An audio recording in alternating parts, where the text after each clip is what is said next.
Yo, what is good everyone? It's Gnosis, and in this episode of 1v1 Talk, I have the honor of interviewing DiegoPlayz, who over the past few months has honestly became my favorite player to watch in all of Fortnite. We touched on everything from how he got such insane mechanics, to the advantage of playing on a low sensitivity, and so much more. So show Diego some love for doing this for us, and now let's get right into it.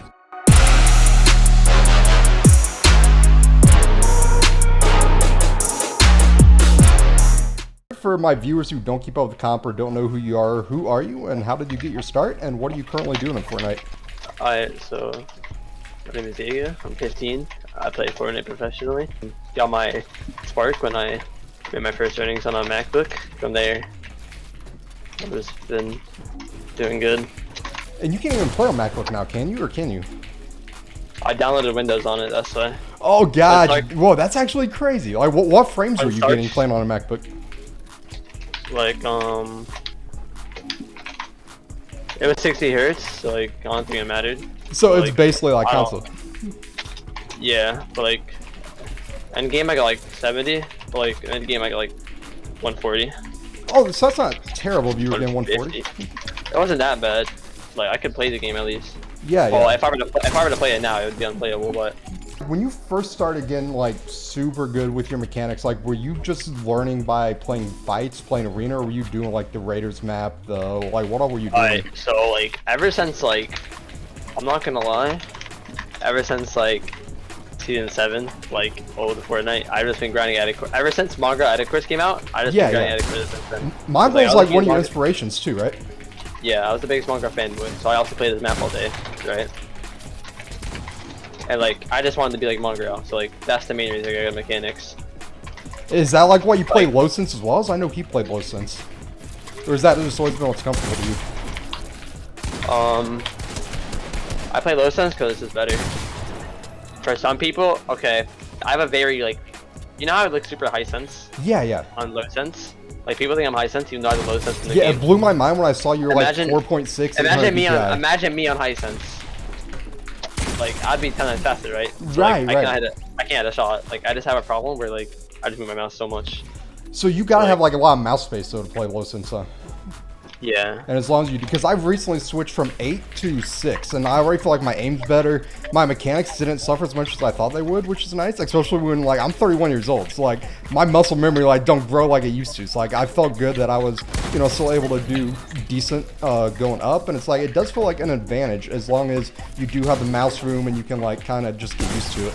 Yeah, it's only a disadvantage when you're lazy and you like just don't move your mouse at all when like you need to. That is the thing. It's like a forearm workout too when you very first start. Now these days that you are really mechanical, it's something that I'm sure like comes natural at a certain point. Do you still practice every day like doing mechanics maps, or is it mainly just free building? I don't really need to practice my mechanics anymore. So your practice now is mainly probably just like playing tokens and playing sprints? Yeah, that is my mechanical practice and aim practice. Playing tokens is what I do instead of playing edit courses and Kovacs. Kovacs I should play still. Like, I've just been not playing Kovacs because I go to school now. So like, I don't really have that much time in my day.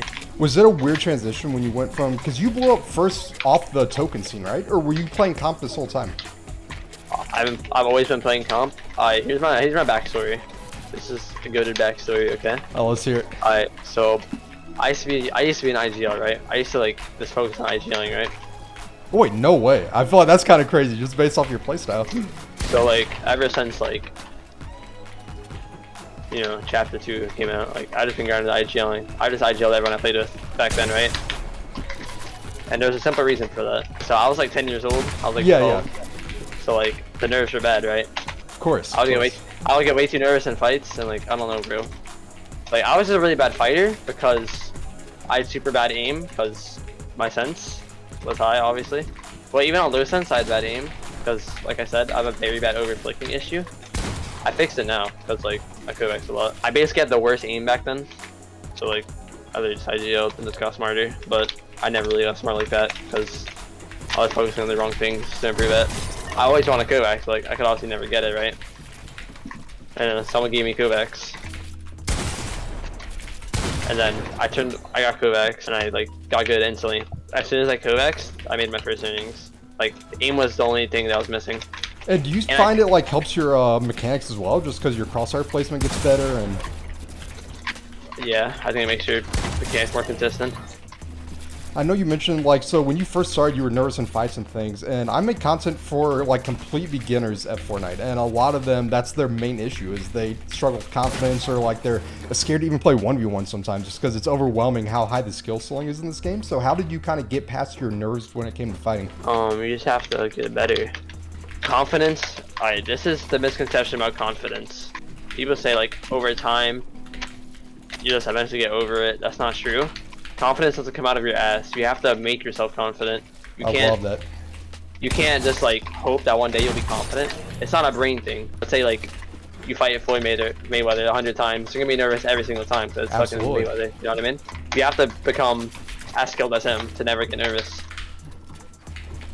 And so just a lot of reps fighting better players too, I'm sure. Not just fighting, but like being like optimal with who you're fighting, how you're practicing. Yeah, you just have to get good. You just have to get so good that you like build your own confidence. So like for people who are just now finding Fortnite, because it's kind of crazy how many people are still like coming to the game after all these years, what would your suggestion be for like the best routine for a complete beginner to like learn mechanics, to learn fighting? Alright, well if you're a beginner, you just need a mix between arena and creative. Because I don't think arena helps you at fighting at all. Creative helps you at fighting, and arena helps you like apply your creative into in-game. But a problem with most people who like only play creative is like, I used to have this problem, like I would literally just only play creative before, and when I played arena, like my awareness was super bad, like because like I just never played arena, you know what I mean? Like I'm playing a different game, but creative and arena is not the same.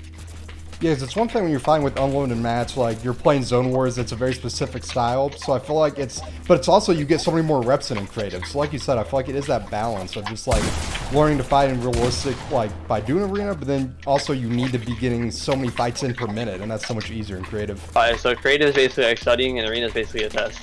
That's how it is. That may be the best Fortnite analogy I've ever heard, I'm not gonna lie. Same for like tournaments. Same with tournaments, scrims studying. What are your goals for the rest of this season? Not just this season, but the rest of this year, going even into whenever FNCS comes back. I want to be to a point where even, because like I feel like I'm at a point where like I might only do good because Dean is that smart, you know. I want to be to a position where I could be smart, that like to the point where I could like, even on myself, I could IGL, like I can IGL a drone and like still do good.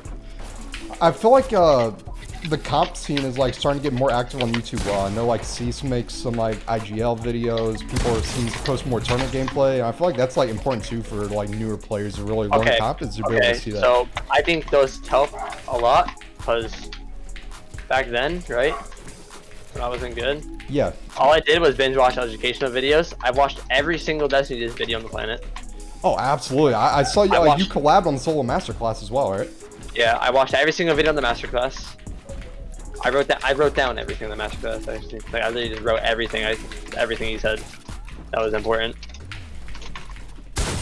And I also like when Arab did Inside the Mind, I would watch all of those as well. I watched every single one of those. Do you like take notes and things, like when you VOD review or when you watch videos like that, or is it more just watch and really digest everything? Alright, well, it's gone to a point where, like, I don't know. I definitely should do that again. I don't do that anymore. I should definitely do that for solos and stuff. Just cannot cheat the grind, okay? You can't just watch videos like these, like educational videos on how to get better, and then that's it. You're not gonna get better. Yeah, and that's like, one thing is I feel like everyone's always looking for like the get rich quick. The reason why the people watch educational videos is probably because they think that it's just instantly gonna make them good at the game. It's like this person did all the work, so let's like learn what they have in a fraction of the time. But then that's not how it works if you're not putting in the reps. That makes a lot of sense. I feel like it may be hard to clip me since I'm not good, so like I don't move like how the players you usually play do, if that makes sense. I used to play comp Halo way back in the day, and like I just clipped you for 160. Bro, there's no way. The one time I hit a shot is when you had a clip. And then is there anything else you'd like to say before we get out of here? I stream on Twitch like every day isn't a school day. Crazy streams, by the way. Saw you drop like 2 straight 20 bombs a night, so definitely check that out. Do you post on YouTube or no? A little bit. I post The my highlights. YouTube, yeah. I post highlights and placement videos whenever I can place. If I place that much, I'll be posting like every day.